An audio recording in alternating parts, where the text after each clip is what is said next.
vontade. Simplificando a divina vontade.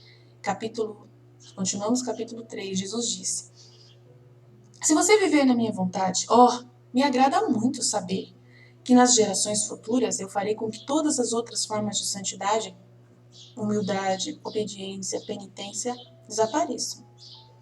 Não importa em que virtude elas se baseiem.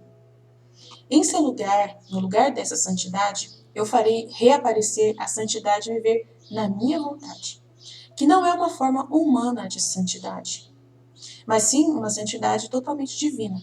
Será uma santidade tão elevada que, como um sol, eclipsará as mais belas estrelas dos santos das gerações anteriores. Vai brilhar acima dessas almas que foram santos do tempo anterior. E olha que esses santos são muito conhecidos e amados por nós, né? É por isso que eu quero purificar a terra.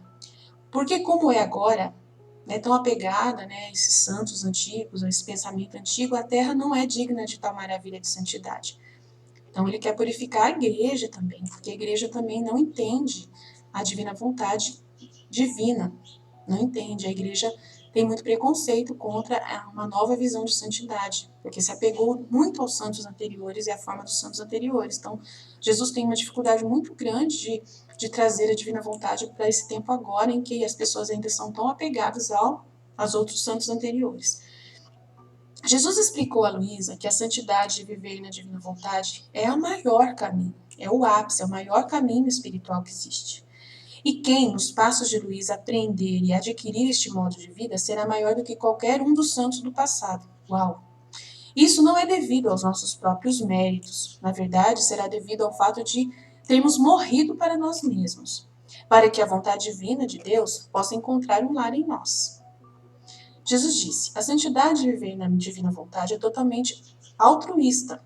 A pessoa ela é totalmente amor puro. Ela não vive para si própria. Acabou a vontade dela. Ela não tem interesse nenhum para si própria. Ela não quer nada para si. Ela quer só para Deus, para a glória de Deus. Então ela acaba amando mais as pessoas do que a si própria. Essa foi a santidade de Jesus na Terra. E é por isso que fiz tudo por todos, sem o menor indício de interesse para mim.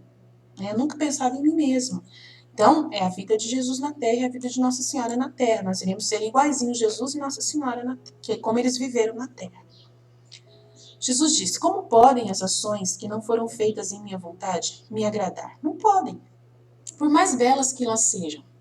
Pois elas são sempre baixas, são atos humanos, atos limitados, baseados no interesse da própria pessoa sobre ela mesma. As ações realizadas em minha vontade, por outro lado, são tão nobres, divinas, ilimitadas, porque elas são fundamentadas no amor ao próximo, no amor a Deus, em direção à alma das pessoas, principalmente, infinitas quanto à minha vontade.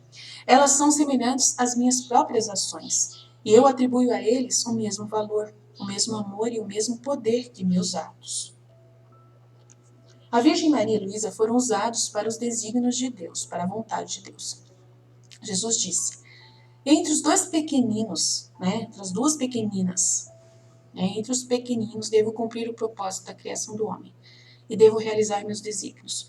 Por entre esses, por meio desses pequeninos, pelas pequeninas, por meio de Maria, devo redimi-lo, lavá-lo de sua imundície com meu sangue e dar para eles o perdão.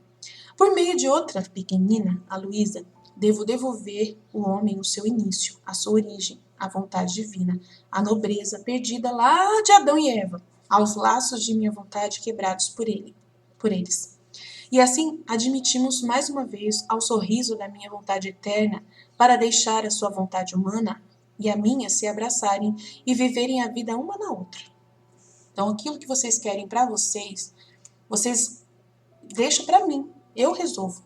Então aquilo que eu quero, que vocês querem para vocês, deixa que eu consiga, que eu realize, Então vocês fazem as coisas unidos comigo. Tudo que vocês fazem em função de ser para vocês, vocês fazem junto comigo, confiando em mim, esperando que eu consiga resolver todas as coisas para vocês. Vocês não fazem sozinhos, sem a minha ajuda.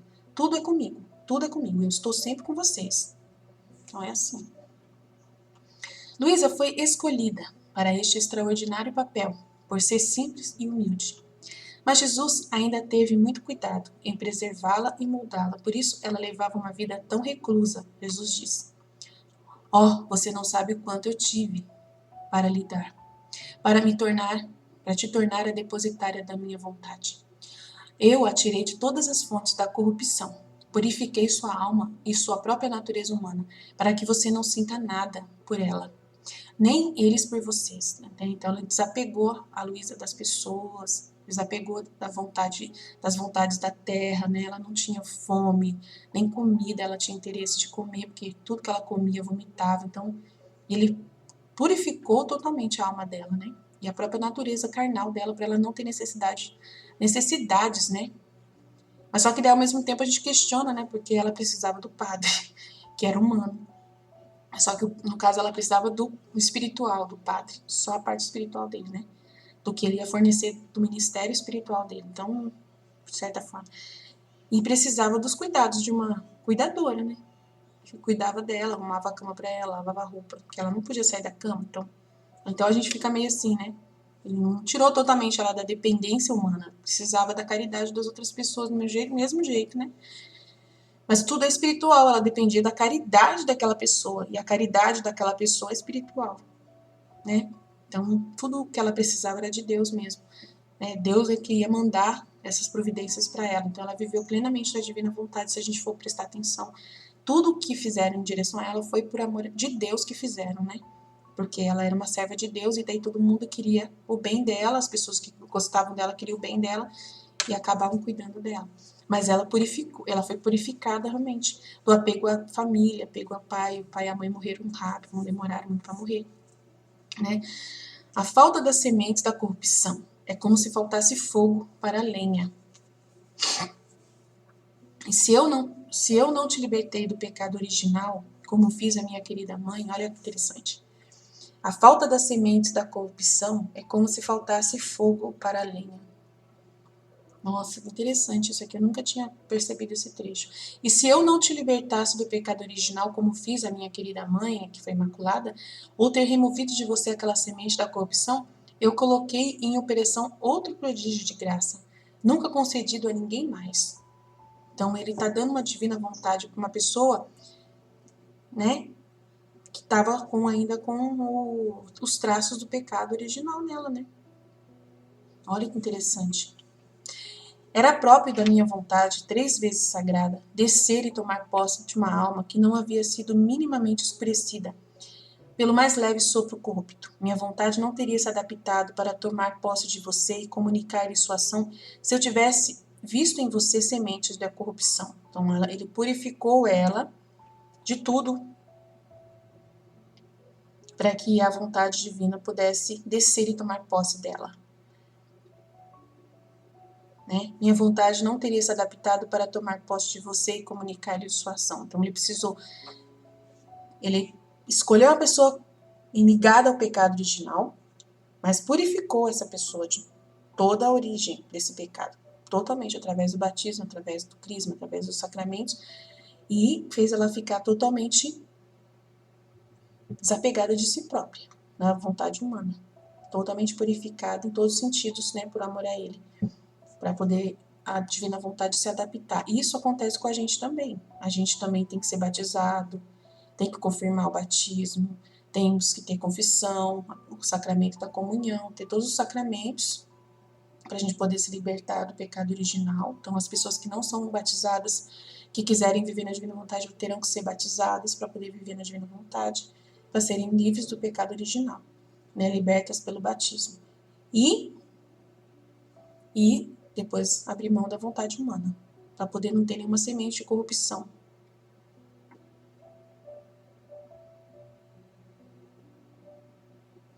Minha vontade não teria se adaptado para tomar posse de você e comunicar-lhe sua ação se eu tivesse visto em você sementes de corrupção. Eu não teria me adaptado, palavra do Pai, a ser concebido no seio de uma mãe celestial se não a tivesse libertado do pecado original. No caso dele, aqui a divina vontade já precisa libertar a gente da corrupção, a divina vontade. No caso dele, ele é a própria verdade. Ele é a própria verdade. Então, ele não teria se adaptado se não tivesse libertado Nossa Senhora desde o início do pecado original. Então a gente entende a diferença entre a divina vontade e entre a própria palavra do Pai, o próprio Verbo encarnado, pessoalmente, que veio em Maria. Pelo exposto, parece que Luísa foi preservada principalmente do pecado em sua vida. No entanto, ela se refere a si mesma como uma pecadora e continuou a confessar. E logo no início, Jesus ouviu sua confissão. Luísa lutou com os efeitos do pecado original, ao contrário da Virgem Maria, que foi capaz de se alegrar no Magnífica. A oração, minha alma glorifica ao Senhor e meu espírito se alegra em Deus, meu Salvador. Essa é a Luísa Picarreta, a caminha dela, aqui, a foto dela. Luísa não consegue acreditar em seu papel, né, na sua missão, né? Meu amor e minha vida, ainda não estou conseguindo me convencer. Como é possível que não tenha havido nenhum santo que sempre fez a sua santíssima vontade e que viveu em sua vontade da maneira como você descreve?